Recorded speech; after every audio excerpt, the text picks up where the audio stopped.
Good afternoon, everybody. I want to start off by thanking you again for joining us at the Noyce PI Summer Block Party, and thank you for coming to our Lessons Learned panel. My name is Jack Butler. I am an NSF science assistant in the Division of Undergraduate Education and a member of the Noyce team, and I'll be moderating our panel today. I'm going to start off by introducing our four panelists, and then each of them will have a roughly 10-minute presentation for you, and then we'll conclude with a Q&A session.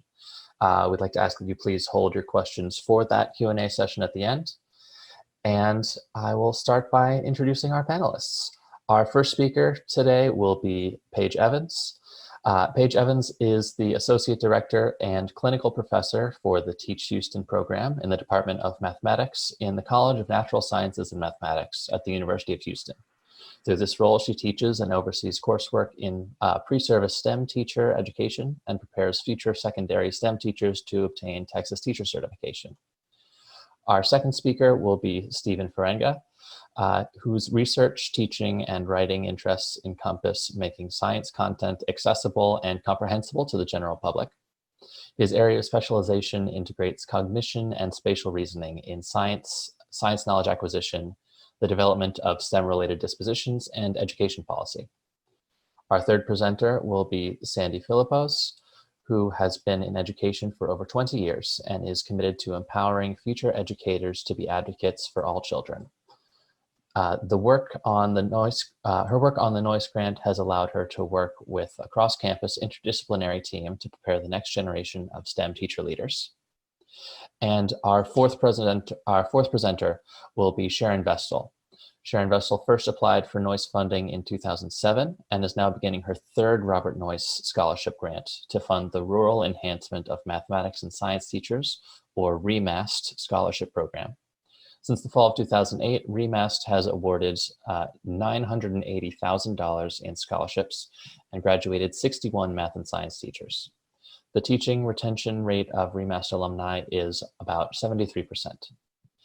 And with that, I will hand off to Paige Evans for our first presentation. And once again, please hold questions for our Q&A session at the end. Okay, hi everyone. My name is Paige Evans, and as Jack said, I am the Associate Director for the University of Houston's STEM Teacher Preparation Program, Teach Houston. I would first like to thank Karen Keene, NSF, and AAAS for inviting me to share information about our Noyce Track 1 and 3 programs on behalf of our project team. As Kathleen Bergen mentioned in an earlier session, we are all a community. Please reach out to me, or really for that matter, anybody, if you have any questions at all. We are all here to thrive and learn together. Throughout the years, I have been very fortunate to learn from many Noyce PIs, co-PIs, and NSF program officers. Next slide, please. We are almost done with the fourth year of our Track 1 Noyce program.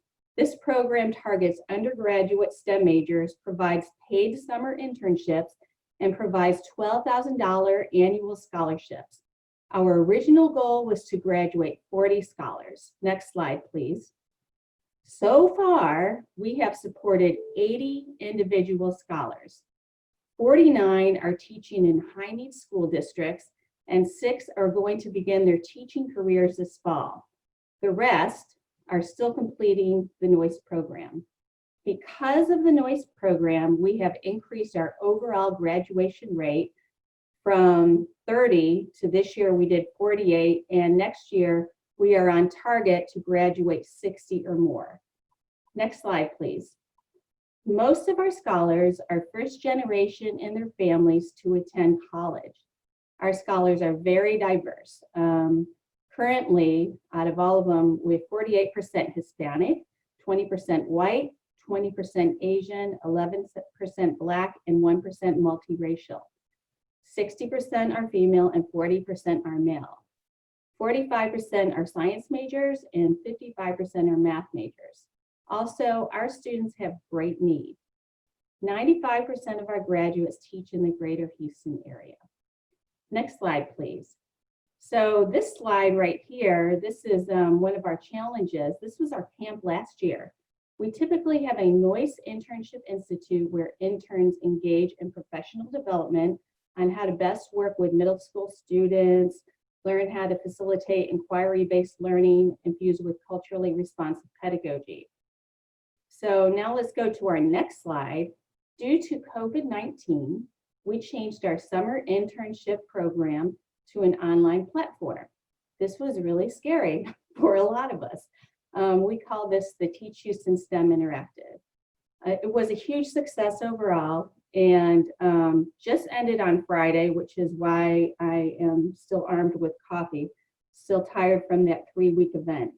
As I said, the camp lasted 3 weeks. In that time, we had nearly 29,000 page views of our website, consisting of 24,000 user sessions. We had over 3,000 participants and had more than 1,000 participants in our daily Zoom lessons that were taught by our Noyce interns. We provided feedback through a private Facebook group and also by email every day, which I'm still trying to get out of my inbox. One thing to note is that most of the students uploaded their projects as videos or digital representations of their projects. I thought that was pretty cool. This endeavor provided 31 interns valuable experience developing and teaching online STEM lessons. So the lesson learned here is to adapt when needed. In this grant, we've had to do several adaptations due to what was happening at our university. So let's go to the next slide. This slide shows some of our attendees. Here's a quote from one of our interns, our Noyce interns. One teaching strategy I will use in my classroom is making sure students know that I care. Having someone that believes in them is real important, especially in an online environment. I will always remember Maria and how much our encouragement meant to her. It is also important to include all students' backgrounds within the lessons and activities. It helps the students to feel included and allows them to relate to the project being taught. So next slide, please. This slide also could be called lessons learned. We attribute some of the successes of our Noyce program to multi-level recruiting and multi-level mentoring. And we just talked about this in a session before this. Our recruiting is very strategic and it involves all of our program plus others. It includes the following. It includes faculty ambassadors from STEM areas that will promote the Noyce program in our classes. So what we do is we provide them with slides, emails, and messages to send out. We make it really easy, and we do include some of the get the facts out information. It includes student ambassadors, including Noyce interns and scholars that promote our Noyce program. We have classroom visits by faculty, interns, and scholars, which are now online this summer. We have recruitment parties, which are also now online this summer, starting either tomorrow or Thursday. And we also participate in orientation and registration. So community building is one of the most important aspects of our program. Our scholars know that they are part of something special that can transform our community and schools. We build community within our program through the following endeavors. Our mentoring includes our advisor, all of the faculty members, and peer-to-peer mentoring. So interns to scholars, scholars to scholars, etc. We set up meetings and networking activities with our interns and scholars. This fall, we're going to do it online. We also take as many as possible to the regional Noyce conferences. I cannot say enough about the regional Noyce conferences. They are phenomenal for networking. It's really important for our scholars to know that they are part of a larger community. Yearly, we have approximately 8 networking events, 17 professional development sessions, and 14 community service events. Overall, our scholars are very proud to be Noyce scholars. Next slide, please. Now I'm going to just talk maybe real briefly about our Noyce Track 3 grant. This slide tells a little bit about our grant. We have 2 cohorts of 15 Master Teacher Fellows. They each received a master's in STEM education along with 4 years of $10,000 salary supplements. Another aspect is professional development and leadership infused with culturally responsive pedagogy. We just completed year 3 of the grant. It's been a whirlwind. The first cohort consists of 14 fellows and our second cohort has 16. We are on track to meet our goal of 30 master teacher fellows. So next slide, please. Our challenge between cohort 1 and 2 is how do we increase the diversity? Our first cohort is 64 Hispanic, 36% white, and is comprised of 27% males. In our second cohort, we have approximately 38% Black, 31% white, 25% Hispanic, and 6% American Indian. We increased our percentage of males to 44%. So this was our big lesson. And what we learned, the difference between cohorts is in our recruiting methods. It all goes down to recruiting. We decided that we could do a better and did some better job and did some targeted recruiting to increase our African American teachers. So what we did is we looked up the demographics of the teachers and students in the schools in the Houston area, and we targeted those specific areas. We also sought out advice on how to make our recruiting materials more culturally responsive. So even though CRP is a theme throughout our program, we found that our own recruiting materials could have been a lot more culturally responsive, and we adapted. So currently the Noyce Fellows are serving as mentors and cooperating teachers for our scholars, which we believe will improve both programs and provide some support for our scholars. In summary, I'm going to share a quote from one of our scholars. It's from last year, and I've shared this last year as well, but I love this quote. And what he said was, the UH Life Noyce Scholarship represents trust, investment, and commitment to me. I have the honor, privilege, and blessing of being chosen among many to receive this award. I feel like this is an investment in me to become a great STEM teacher, with the return on investment being the students who will be the future of our nation. Some may be STEM and some may not, but I will encourage their passion and dreams. For the greatest people in history, all had a great love for their field. Next slide, please. I want to thank you so much. And as I said, please reach out if any of you have any questions at all. Thank you.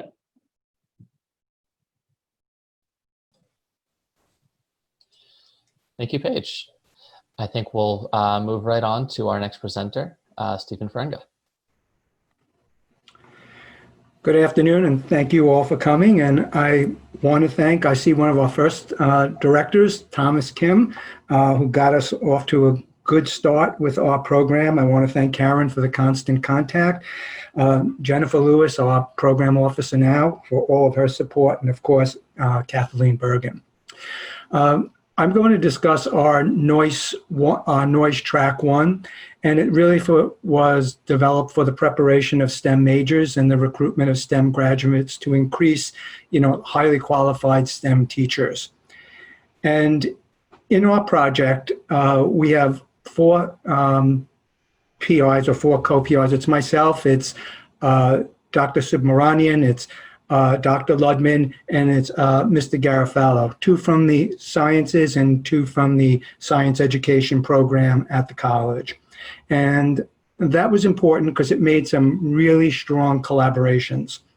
The goals of our program really were to increase the capacity, obviously, of STEM majors from culturally diverse communities, to provide a career transition for STEM majors who wanted to come back to the college.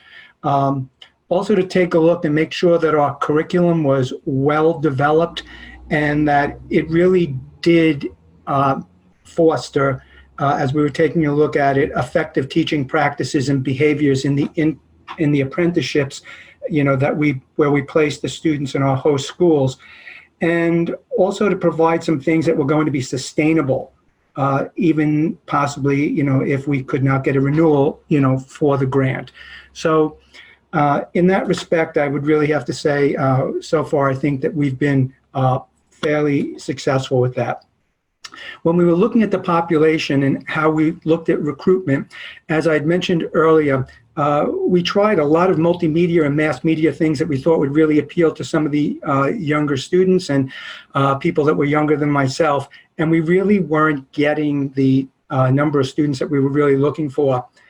And we went back to something that was just, a little bit older, some people wouldn't think of, and we actually went to our alumni office and we asked for the last basically 5 to 6 years of science graduates. And we sent a letter out.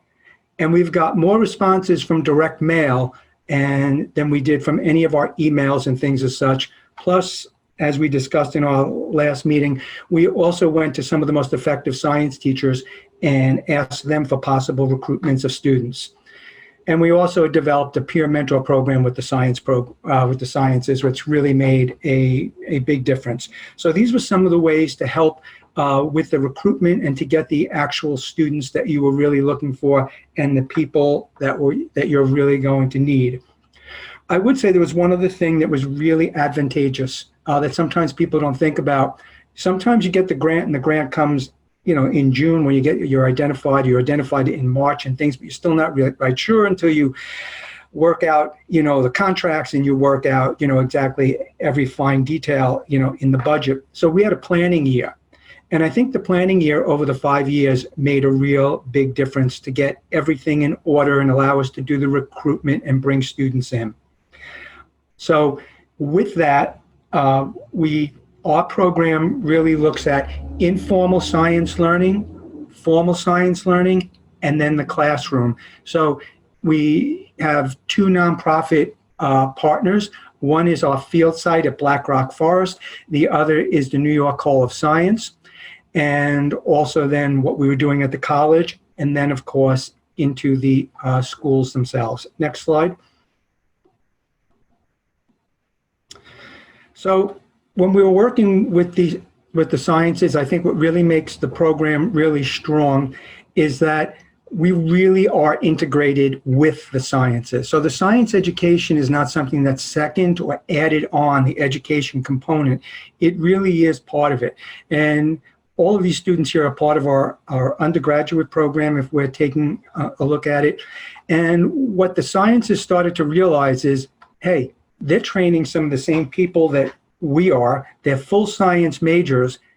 After they have all the pedagogical training, why don't we bring them back into the lab and help to use them as lab instructors?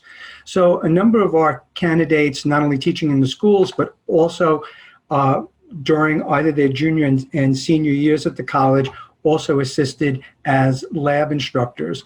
And we found this to be a very beneficial and motivating factor, even for recruitment of some additional students, in the class. Next slide, please. Black Rock Forest was our field station. And what we were a little surprised at was that even though a lot of these people were biology majors or they were science majors, some of the field work was really new to them. So how to incorporate the field, how to use the field in your classroom to develop real activities for your students.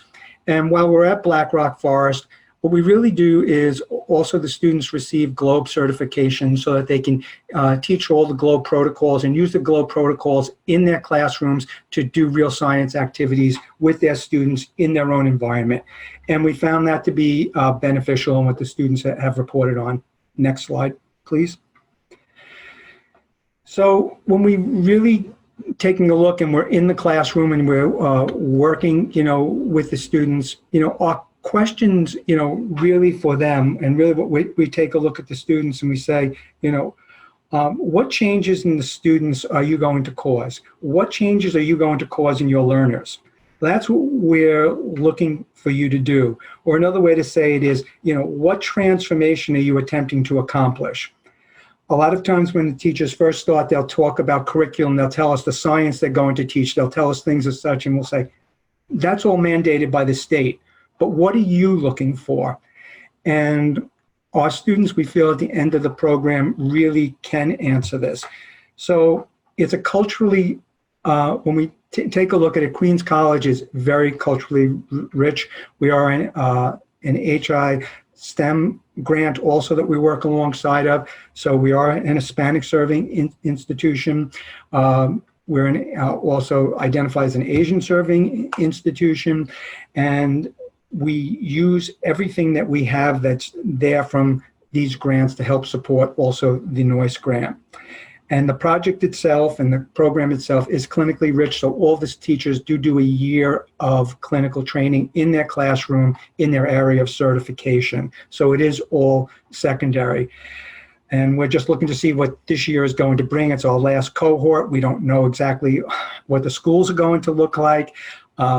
We were able to finish off last year and do our part of our internship online with the Hall of Science, all digitally, but we have to see what this year is going to bring. So I think if to sum things up, I would say a planning year was very important. A director was very important because that allowed us to get out into the field, the professors. And also we developed a STEM conference that was on campus, and we had 250 last year. We were expecting 400 attendees this year.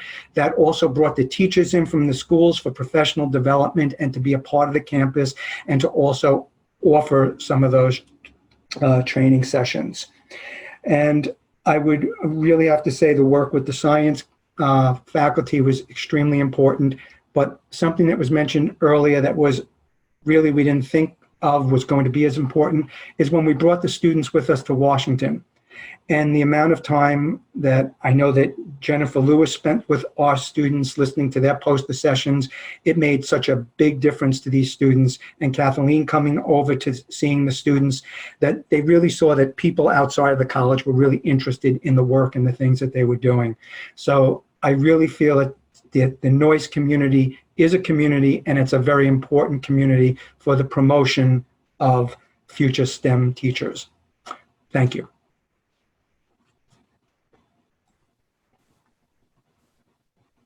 Thank you, Stephen. We'll move on now to our third presenter, Sandy.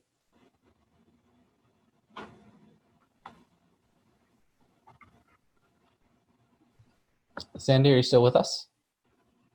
I did my usual thing. I forgot to unmute myself. Sorry. As Jack said, I'm Sandy Philipose. I'm at Austin College, which is actually in Sherman, Texas, 70 miles north of Dallas. The picture on the slide is actually the building I'm sitting in right now. So I like to put that on the front. But it's really hot here in Texas. So hopefully you guys are doing better than I am right now. Can we go to the next slide, Jack? Thanks. So a little context on Austin College. Some of you are at small liberal arts institutions as well, so I wanted to be sure and share that that's where I'm at. We have approximately 1,400 students. Our school is known for many things, but one of them is having a strong undergraduate pre-med program and lots of STEM students coming in, especially that first year. Many of them think they're going to be doctors. We also have one of the few 5-year Master of Arts in Teaching program in the state. So we're known for that. And so we have about approximately 20 MAT candidates that come per year. And so what this grant really is kind of a marrying of those last two bullets. Next slide. So our Noyce proposal came about because there was already some existing work that was happening in our STEM classes. So the first program that's listed there, the STAR program, stands for Science Teaching and Research. And what that stands for is a leadership development program that was running through multiple STEM classes. So in the math department, chemistry classes, biology classes. One way for me to explain what that kind of looks like is if you imagine a chemistry class, like an upper level PChem class or something like that, where students are doing a semester-long project. And they explicitly started to build in leadership skills, kind of like the soft skills from engineering. That's where some of the theoretical framework came from.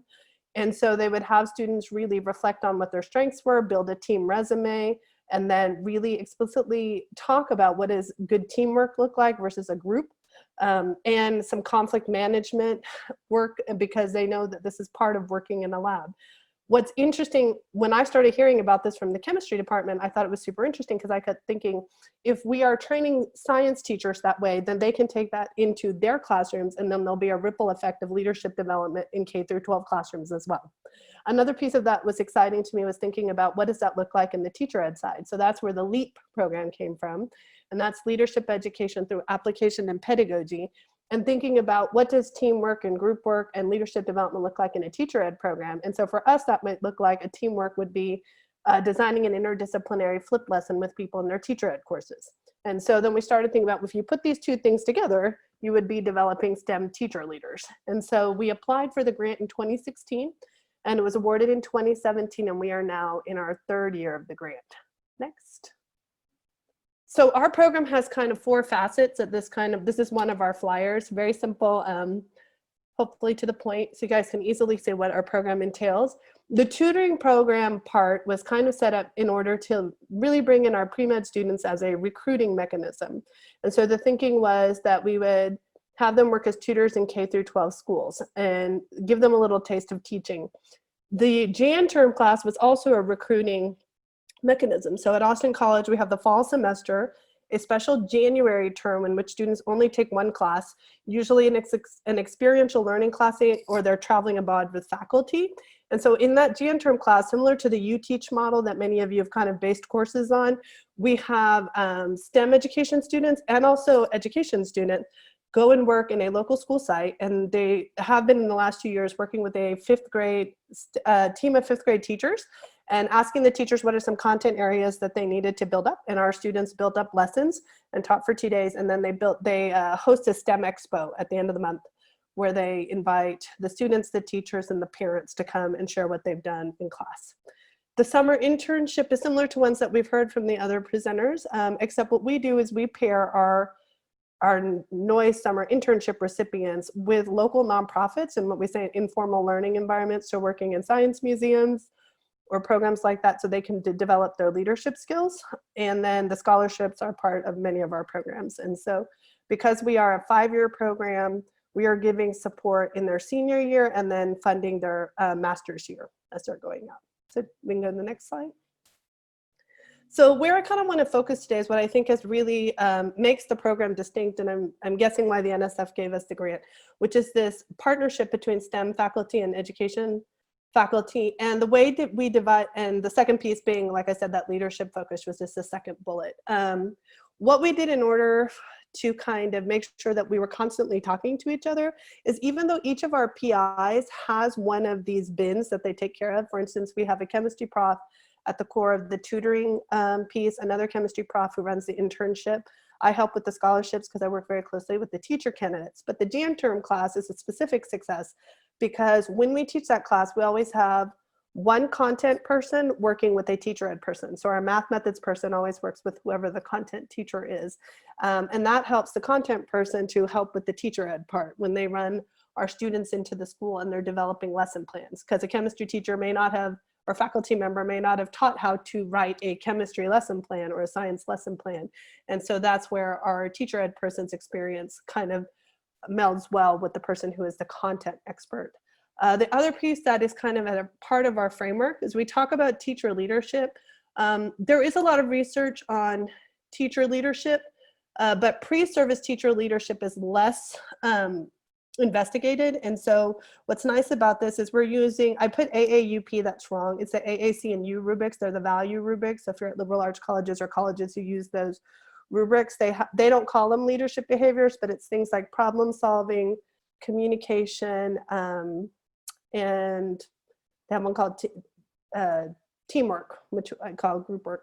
But they have rubrics that are already set up, and we use those as reflection tools, but that also has come into play now that we're doing evaluation, that we can go back at those rubrics, and we are really targeting on seeing if we're developing those leadership behaviors. And so we're not trying to do everything well, but we are really focused on looking at these leadership pieces. As some of you are starting your grant, something that was a support for us, but I will also say kind of had a downside on the next slide, is that we're very small. And so when we had to do some pivots and had to do some revisions, like Paige mentioned, we often have to do, we could very quickly make a decision around a table. The PIs would sit, we would call the business office or financial aid and be able to kind of change anything we needed to do quickly.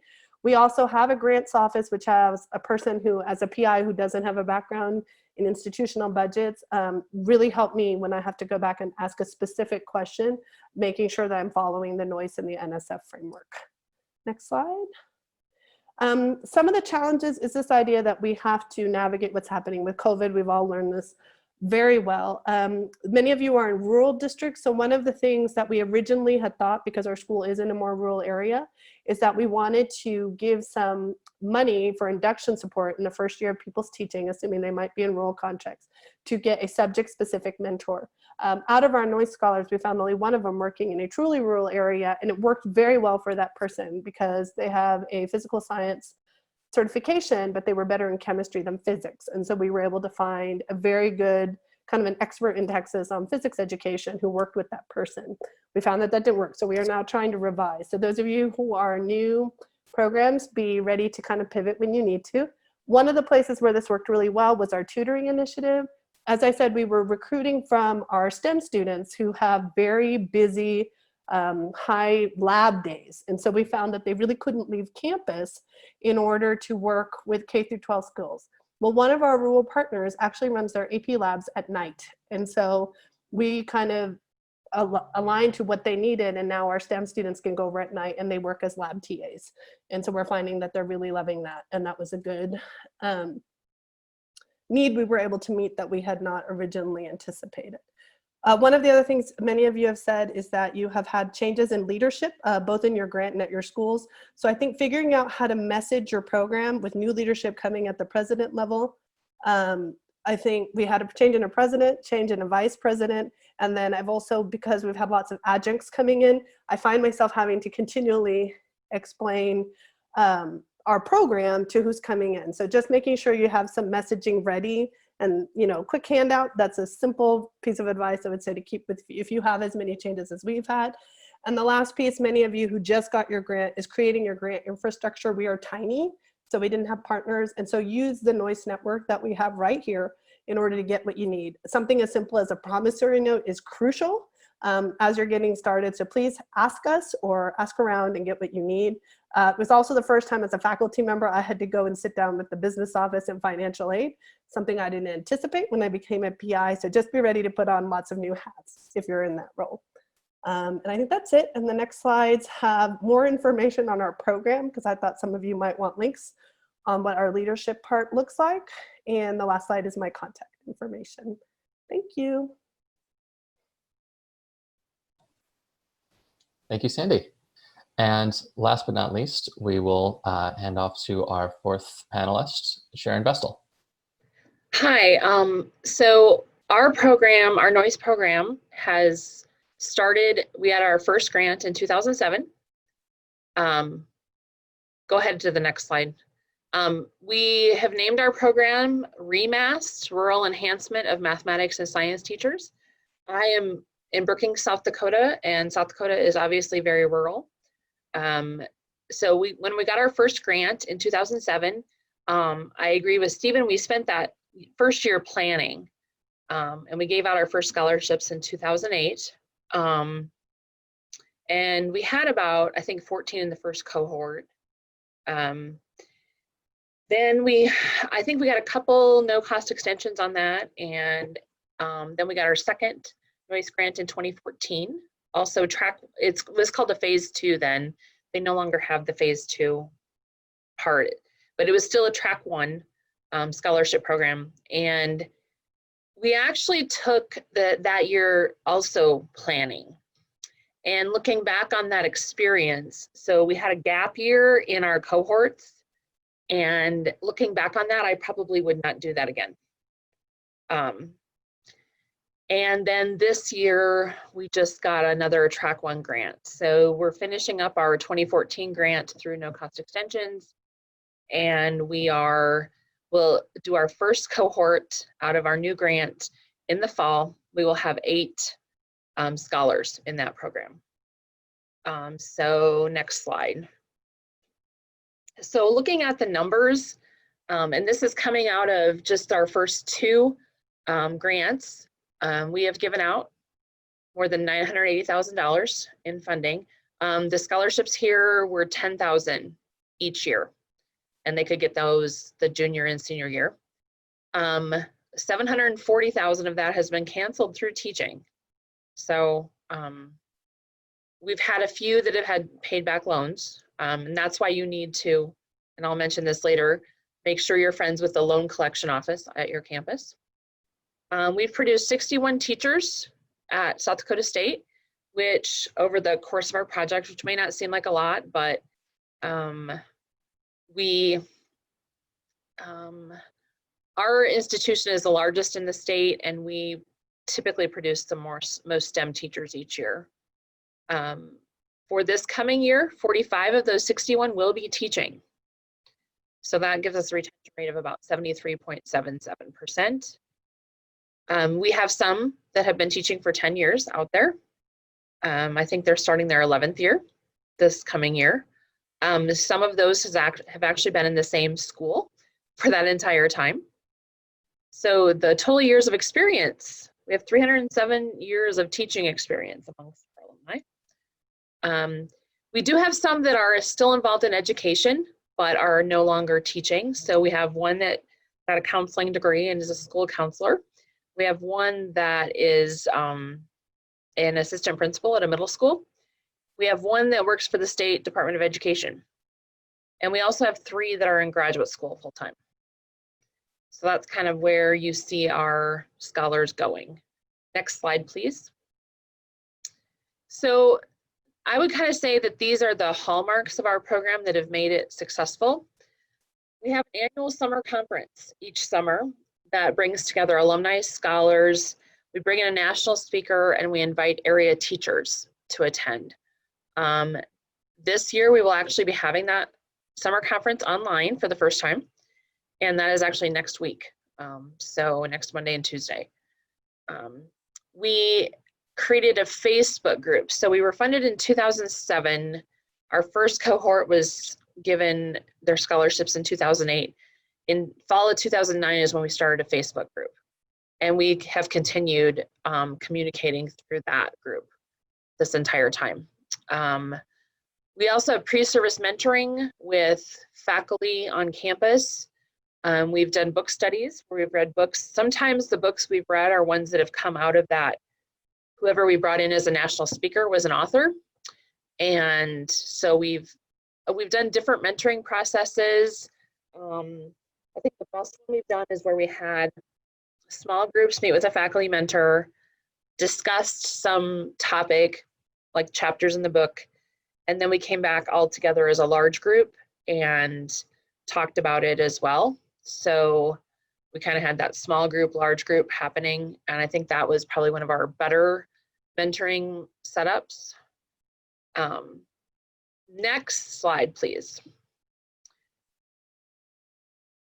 So at the conference, we've had some unique events. We have a children's museum in Brookings, and one year at the conference in the evening, we rented that out, and the teachers played like kids in the children's museum. We've had campus scavenger hunts. We've had roller coaster competition, paper roller coaster competition, how you want your marble to go down your roller coaster the slowest. Next slide, please. We had Barbie bungee jumping. We've done cookie mining. And you see there's a picture of one of those is our PI and one is a area teacher. And we have alumni who've actually brought their kids to the conference because they were small babies and they needed to have them with them. And I said, sure. And so the faculty kind of take turns watching them if needed. And it's been really kind of fun. So next slide, please. One year we had Dennis Sharon. He's author of Instant Relevance. We had him as the keynote speaker. Dennis got his flight delayed, so he actually got to spend more time with us than he probably wanted to, but he got to know us pretty well. And this is what he said: attending the REMAS conference was the highlight of my summer, spending time among motivated, innovative young teachers, developing their curiosity together while being immediately accepted into their REMAS family was such a rewarding experience for me. REMAS models a support system new teachers across the country should have. So we definitely have a family atmosphere in our program. We have had actually a marriage come out of our program. So that's kind of interesting because these students were actually in the first cohort, but they didn't really know each other until they met at a conference one year. Next slide, please. And then when we asked them, like, why do you come back to the conference? And things they say are getting to see everyone each year is the #1 reason why I attend. We have formed our own little REMAS family, and we are so lucky to have friends and professors we can trust and rely on, not just during the conference, but during the entire year. That was from an alumni. Now, this was from a scholar. Since I'm still in school, this is a good way for me to connect with current teachers without being overwhelmed. I already have something in common with them, so I don't feel like they're going to judge me or give me false ideas. So it's a very open, friendly atmosphere. Next slide, please. So lessons learned. You need to work with your loan collections office at the beginning before you probably even write your grant, I would say. You also want to work closely with financial aid and the scholarship office. And these things come into play when you're writing your promissory note, which, as Sandy mentioned, you really should probably ask someone. I asked people for examples when I wrote mine, and mine has evolved over time. I finally got it in a format that I like, and you will want to get that approved by your university attorney. When your alumni leave, we do an exit interview, and get a non-school email address for them so that you can say that you can, so you can stay in touch with them, and make an effort to stay in touch with them. They actually enjoy like Facebook posts. You may think they're not reading them. You may think they're not reading your emails, but you might be surprised that some of them actually are. I think honestly, because we have stayed in touch with ours, that has been one of the successes of our program. Next slide, please. So if you have any questions, there's my email address. Feel free to email me with questions. I've actually answered, I mean, people have asked me questions about the Noyce project, and I am very willing to help you as much as I can. Thank you. Thank you very much, Sharon. We're now going to move into the Q&A portion of our panel. We're going to be operating this through the chat box. So if you would either type out a question that you would like me to read to the panelists, or simply indicate in the chat box that you have a question for our panelists, and I can call on you to unmute. We will, I think, we have approximately 20 minutes, so we may limit responses to one panelist per question, just to save on, to make sure we have time to get to enough questions. But please go ahead and start indicating in the chat box if you would like me to either read a question or call on you to ask a question yourself. They can be addressed either to a specific panelist or to the panel in general. I think as people are typing, I might go ahead and bring up one that I saw brought up during the presentations addressed to both Paige and Sandy, which were about examples of culturally responsive recruitment materials. And I might address this one to Paige. Okay, thank you, Jack. So when we first got our Noyce Track 3 grant, of course, we were in a real hurry.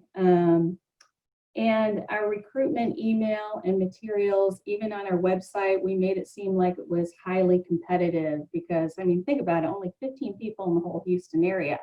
And we didn't emphasize the CRP and the social justice and all the great stuff that we had in the grant. And so we had no problems with applicants, but what we did after that is we showed it to Black teachers, and they helped us make it more culturally responsive. They didn't like the competitive part. And so we changed it to talk about all the social justice. So for example, instead of saying we have this new competitive program and only accepting 15 people and putting all the social justice stuff later, we didn't even mention that. We said, this program is designed for secondary STEM teachers in Greater Houston area high-needs school districts who are student-centered, focused on social justice, and want to become teacher leaders in STEM education. We are particularly interested in recruiting racially, culturally, and linguistically diverse learners. And so that's what we did. We put that social justice focus up in the beginning. And then we didn't mention that we're only accepting 15 or anything like that. And as you can see from our demographics, that completely changed everything. And since then, we've also put that into our undergraduate message that we are seeking the same type of people who would like to be a teacher. Hopefully that answers it. Thank you, Paige. The next question is from Elmhurst University asking, for a new capacity building grant awardee, how and when do you recommend beginning the grant writing process for a track 1 or 3? And any of our panelists can speak up to address this one.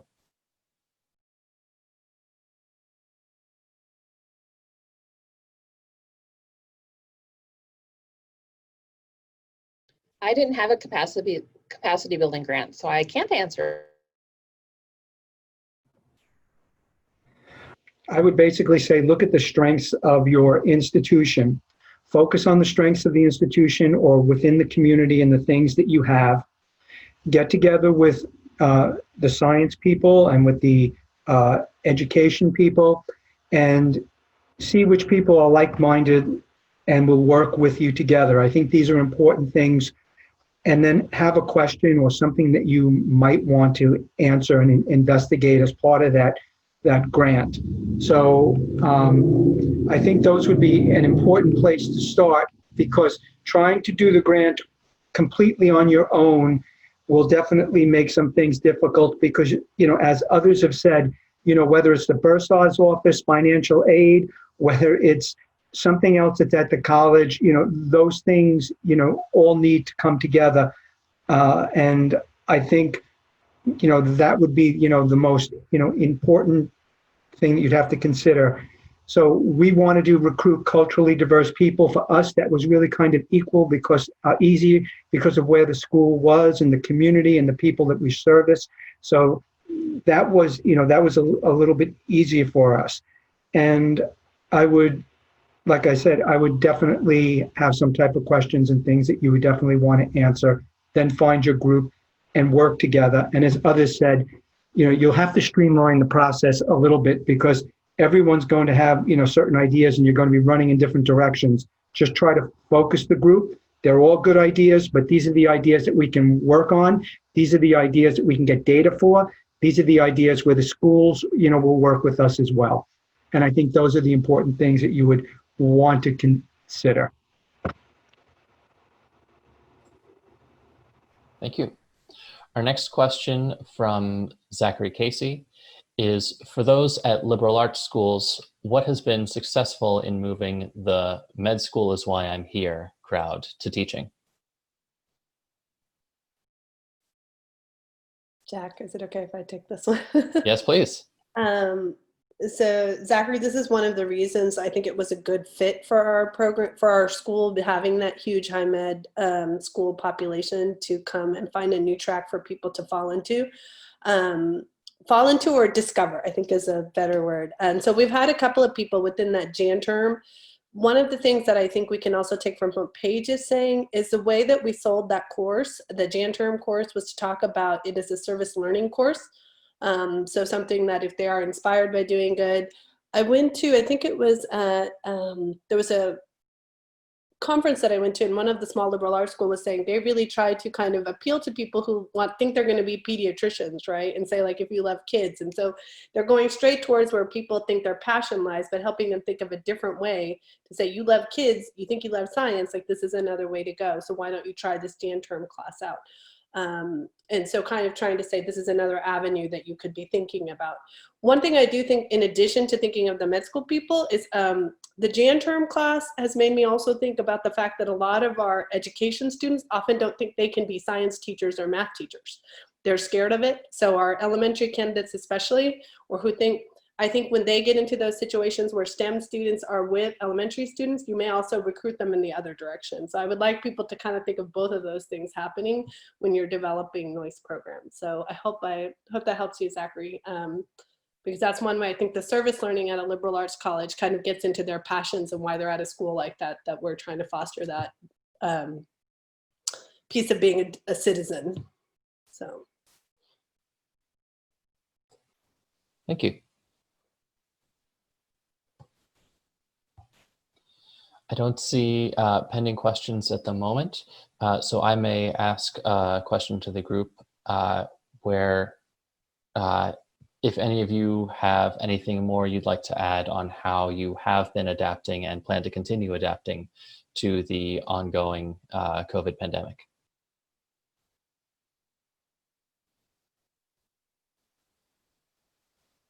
And I know many of you touched on this already, but if you have anything to add.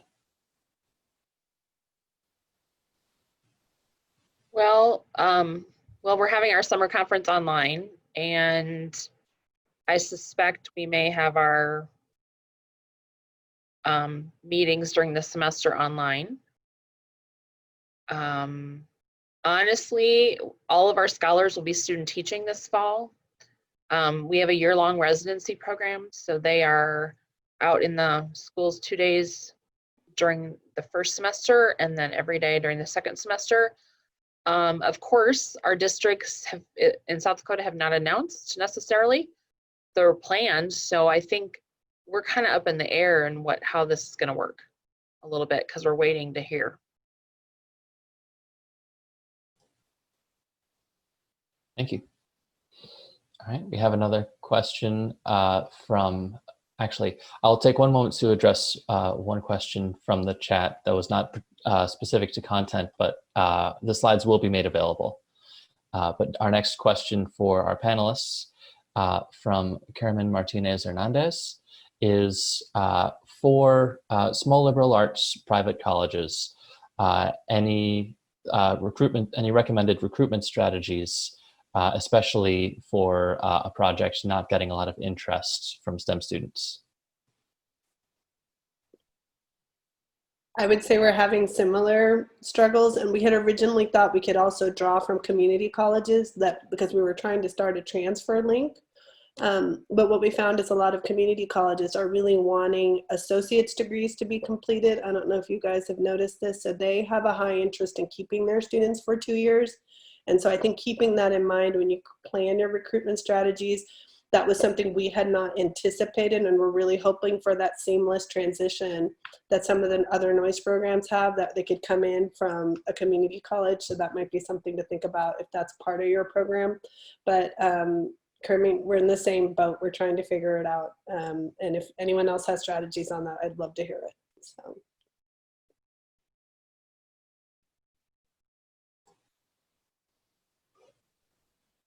Thank you.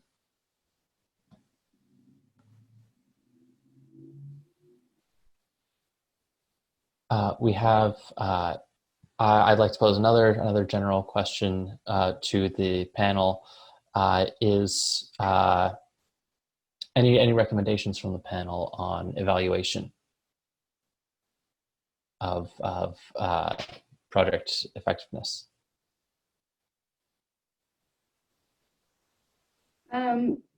I think, and for us, it's just organizing everything from the beginning in different folders, just being super organized. And then the other thing, way back in the day, when we started our Noyce Track 1 grant, somebody gave me a spreadsheet that had everything in it that NSF was going to ask us.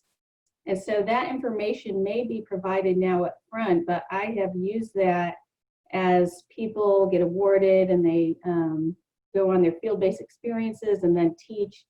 I've filled that in ahead of time.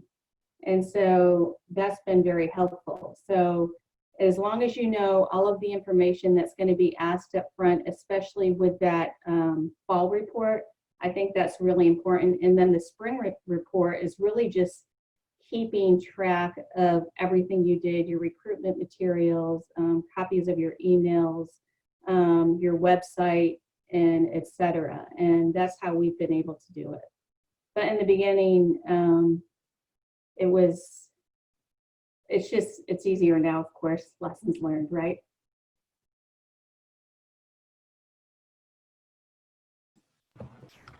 I would say we also used the Google Drive to put up a number of surveys, and after things were done, have the students just go on anonymously and fill out the surveys for whatever the different activities were, whether we were at Black Rock Forest, whether we were at the museum, whether it was classes that we held or the conference. And that helped to organize also. So just as Paige said, organization of all this data is important, even with an outside evaluator.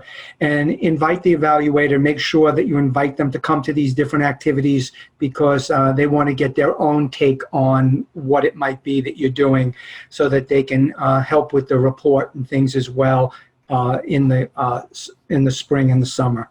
I think those are some important things to add to that. Thank you. I saw a hand raised from Elmhurst University. Do you have something you'd like to ask? Yes, thank you. I asked the question about the capacity building transition, and I appreciate the response. Thank you. My further question, it was mentioned in the earlier session, the general session. I have a capacity building grant. I'm at a small liberal arts college, and we have developed a team, a very diverse team from the math departments, chemistry, education. And I'm wondering about the timing and when we were awarded April, May this year, so we'll close out 2021. How do we actually start the process of writing the grant? We already have a team, and we know what our focus is. We're working with transfer students in a summer bridge program. We have an outreach program for high school students to increase interest in STEM and teaching. And we're working with faculty to revise their curriculum to integrate literacy strategies and culturally responsive pedagogies into current coursework. But transitioning to one of the tracks 1 or 3, I'm not quite sure when that will happen if we're in the process of working on the capacity building grant.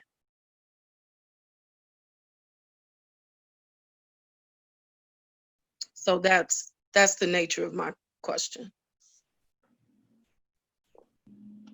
So it seems like that might be more of an NSF program officer question because they could tell you the timeline, but if your grant is going to end in 2021, then I think you would want to apply in this next round, especially since you already know what you're going to focus on. I know for me, it takes me a really long time to write a grant. I don't know if I'm just slow at it, but the last one that I started, it's due in August, and I started around February, March. That's when I started, but I would definitely speak to your program officer of your capacity building, and I definitely think they would be able to give you some great advice on that. This is Karen. I'm going to just butt in to agree with you, Paige. I would talk with your program officer about this. There's no set amount, there's no set answer. Like some people apply at the end of the first year of the capacity building, but many people do not, and they apply in the second year. So they do the first year, and then they have done the work that they're ready then to apply. So they might have a no-cost extension, spend a little extra time, and then apply. Some people might apply in the third year. So there's not one right answer, and I think I would talk to your program officer about it. Okay, sorry to butt in, Jack. No problem at all. Thank you. All right, thank you. Let's see, we have about 5 minutes left. I see another question from Carmen Belito Rodriguez, who asks about a spreadsheet that Paige mentioned in her presentation, and whether one similar might be made available through NSF, or I might change this question slightly to ask Paige whether you have any references or standards you referred to in putting it together, or yeah. So I inherited it, and so I'm happy to share it. Please note that some of it could be a little bit different.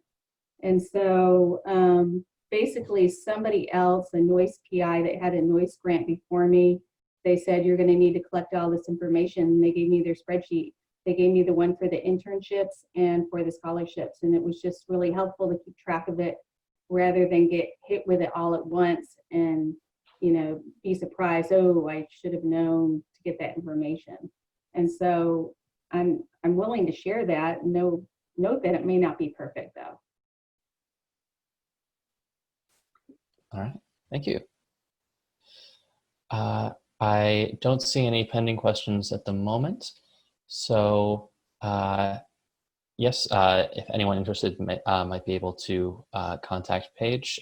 Paige, do you have contact information you would like to share, either in the chat or here? Yes, I'm just going to put my email there. Give me until tomorrow. Let me make sure I spelled it right. There we go. Give me until tomorrow to answer it. You know, give me a day or two. Thank you very much. And so with this last couple minutes, I think if there are no more questions or raised hands, I'd like to thank our panelists once again for their time today, and to thank all of our audience members for joining us both for this session and for the block party as a whole. So let's take a moment for a virtual applause for our panelists.